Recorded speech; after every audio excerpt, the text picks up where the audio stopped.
I'm with Steve McDermott here at the beautiful Coast Golf Club. Where are you from and what was it like growing up there? Mavo, I was born on Botany Road at Rosebery.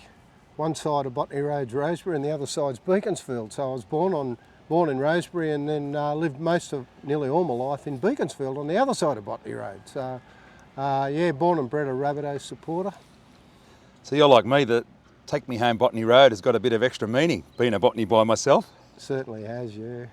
So how did you become a South supporter? Well, mate, I was born into it. My granddad was a foundation member there. My father was a mad South man, and you know, it was just a natural progression. So, Did you play footy yourself as a young fella? Mate, my football career is like my head for TV. It's good for radio.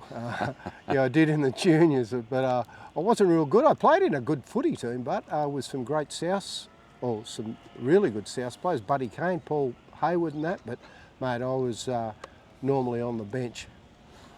And then you had a successful business career. I think you had a mobile phone business at the end, before you retired? Yeah, I've had sort of two long careers in business, one in the boating business and then into mobile phones and accessories with a company called Mr. Mobile. Yeah, right. And you were involved with the Rabbitohs fight to stay in the comp. Yeah, that was, I got involved with the Rabbitohs back in about 78 as a sponsor, and then just a natural progression, you become involved with the club and you know people and you learn and you become part of the ethos of the club. And I got onto the marketing committee then in the 80s with Rick Wade and Jack Purcell, and met the Lissing brothers in the 90s, and then it progressed to there, and then we got involved with the club a bit further on with Group 14. You were a member of the juniors, I think you still are, and you used to train up there. The juniors is a great sponsor of ours, thanks to Keith McGraw and the board there. But you used to train up there with my dad, Dick Maven, and you got a story to tell about one day after training. Certainly have, Mavo. Yeah, Dickie and I used to do the boxing classes up there 2 or 3 days a week, and our routine was we'd go in and have a steam and a sauna, and your old man would always stay into the steam room longer than I would. And this particular day he got out early, and I thought that's a bit strange. And I got out of the steam room and walked out, and he'd showered and dressed, and he was sitting there with his head down a bit, and I come out and I said, "Are you all right, Dickie?" He says, "Oh yeah, I think I'm all right." I put my hand on his head and he was just cold, and I went, "Mate, I'm taking you to the hospital." No, I'll be all right. And a few of the old blokes were there, and they're going, "Oh, no, he'll be all right, leave him go. I said, "No," and I quickly got showered and changed, and I grabbed him and I said, "Right, we're going to hospital." And he's wanted to fight me, the old buckaroo. But I dragged him out of there, and I dragged him up to Prince of Wales Hospital, and I think from memory they put him in the emergency ward, and he had a heart attack in the emergency ward. Yeah, well, when we got to the hospital, the doctor said to us, the bad news is Dad's had a heart attack. I get emotional even saying it. The good news is he got there within 30 minutes. Yeah. So if it wasn't for you, that's what my mum said. He would have just went home, not told her, went to bed, Yeah. and he would have been gone. And now he's a healthy 85-year-old. He doesn't eat meat anymore. He still trains at the juniors. He's a great man, your dad. Yeah. He's a very good man. So you're retired now, and you're working for SPA, the South Players Association. Tell us how that came about. Well, you know, it's a long involvement with South, and about, I think 6 or 7 years ago, the SPA back then asked me if I'd become involved, and I sort of got involved a little bit, and I got involved with some sponsorship. I gave them some product and that to help with their fundraisers. And then Sean Garlick got involved and asked me if I'd really get involved. So I said, "Oh yeah, I'll do that." And then Shannon Donato, who was our COO at Souths, he got involved as well from a club perspective, which was fantastic for SPA and great for the club. And he wanted to bring the two entities closer together. And knowing my background with the players and with the football club, he and Sean concocted a thing to, you know, want me to become the liaison officer. So they got me at the right time. I just sold my business and retired. And I said, yeah, I'd be happy to do that. So that's how I got involved. Well, it's a great story because me being a member of SPA, being a former player, we didn't have it great back in the day. It wasn't run very well, and there's no one's to blame. It was just no one running it. We just get together. We might get a couple of beers and a pie if we were lucky, and go to the footy and pay our own way. Now, with guys like you and Garlo and I think it's Arvin, isn't it? Yeah, Arvin and Shannon. Oh, Shannon's the man. And Mick Andrews. So now we have got a whole schedule where we get a lot of free events, and one of those is based on we have a main event each year. Last year it was a sensational one. It was the excitement machines, and we had Phil Blake there and Ziggy Niscott, some of the greats over the years. Mitch Brennan. Mitch Brennan was there. Yeah, it was a terrific day, and Brownie from Rabbitohs TV, he does the auctions, and he's got a record price for the juniors boat. I think it was Sam from Ironmark that bid on that. So we make money there, and we provide a good day. Everyone's happy, and then the money we make from that goes so the former players can get together, and it's good for our mental health and that as well. It gives some of these guys, like myself, a bit of camaraderie and some events to go to. Yeah, it's a great outlet, Mavo.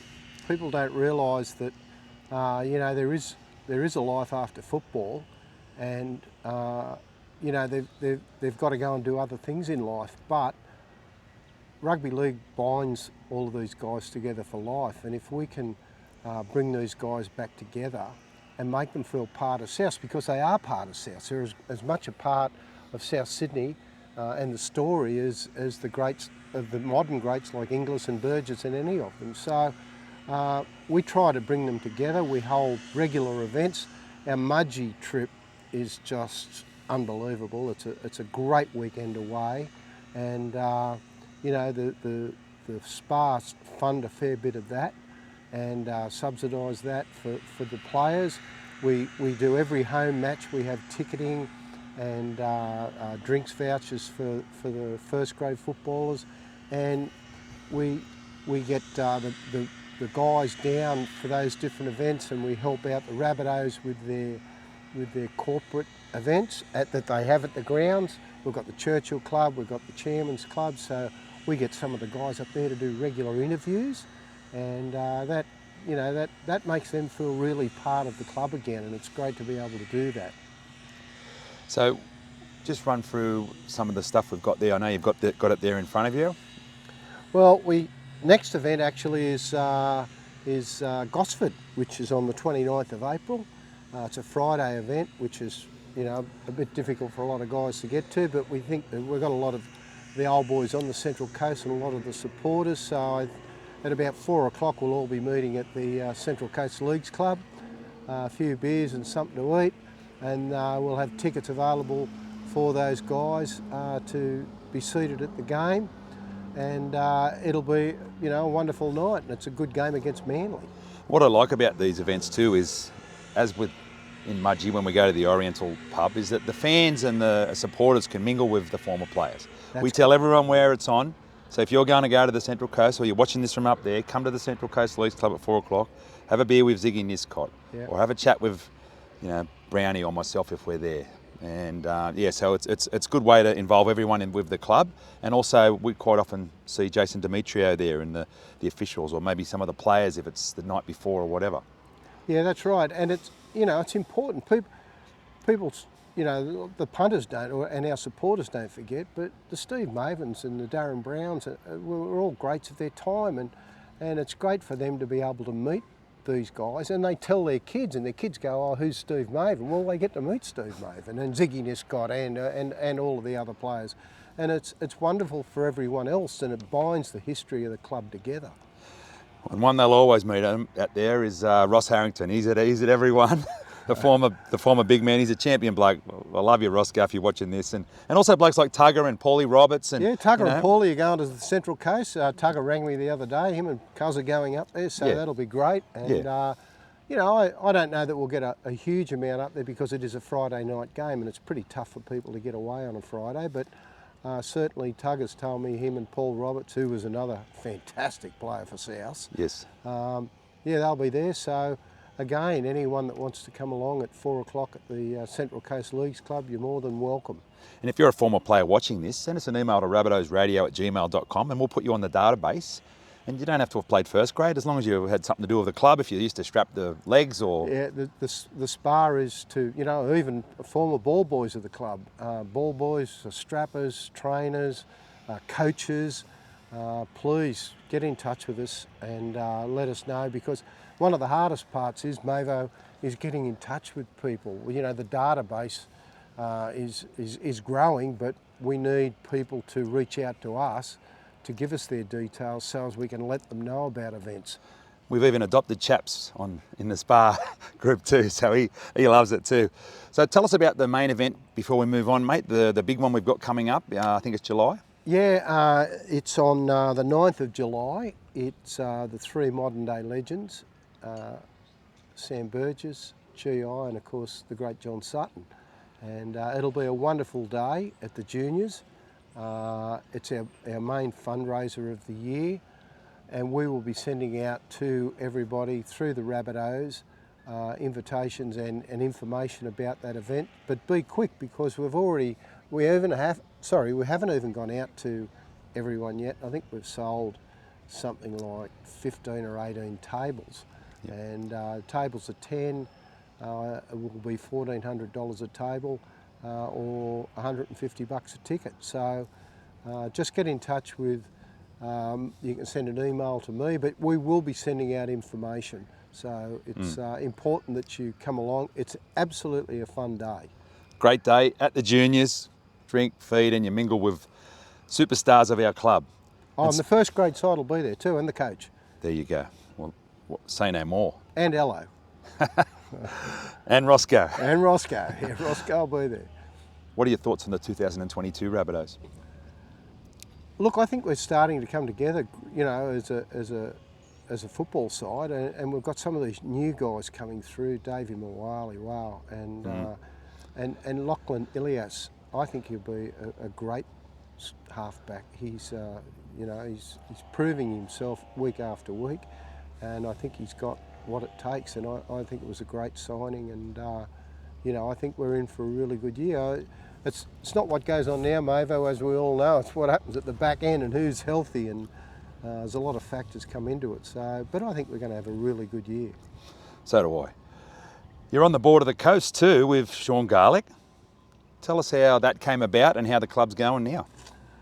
Yeah, well, I joined here just over 10 years ago, actually, and I think 9 years ago I got asked to come onto the board. There was a vacancy, and I went, oh yeah, okay. So I came onto the board, and it's been a really fulfilling, situation, and it's become my second passion apart from Souths.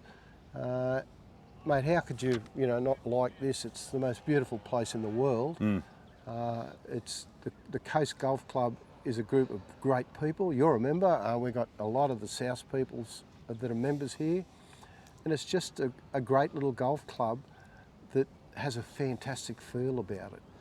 It does indeed. I always say it's one of the most beautiful places on the planet. We've got Little Bay Beach over there. We've got a stunning clubhouse here and a great open golf course, which is links style. So there's not so many trees that you can get stuck in, which suits me because I'm hitting it all over the place. We're not a St Michael's, but I think our club's a lot friendlier than St Mick's, and I think we've got, and the two Michaels that I know will be blown up about this, but we're a really beautifully located golf club that has views on every hole of the ocean, and as I say, you couldn't ask for a more beautiful. When you get out the back nine there, and it's a day like today, you just look down at that ocean and over Little Bay and you go, oh my God, how beautiful is this? Yeah. Shout out to me mates over there at St Mick's, the snobs. They're good blokes. There's some good blokes over there. And besides golf and footy, what else do you get up to? Mate, not a lot, because that takes up a lot of my time. I thought when I retire I won't be doing too much. I do a lot of stints over in Bali, but that's been put on hold because of COVID. And I do like going on the odd cruise, so we're booked on another one towards the end of next year, and I'm really looking forward to that, but it's a long way off still. So, but No, it's the Rabbitohs and the Coast Golf Club for me. Well, there's worse things to do than follow the Rabbitohs and play golf here, that's for sure. Steve McDermott, thanks for joining us on Rabbitohs TV. Pleasure, Mavo. Thank you very much.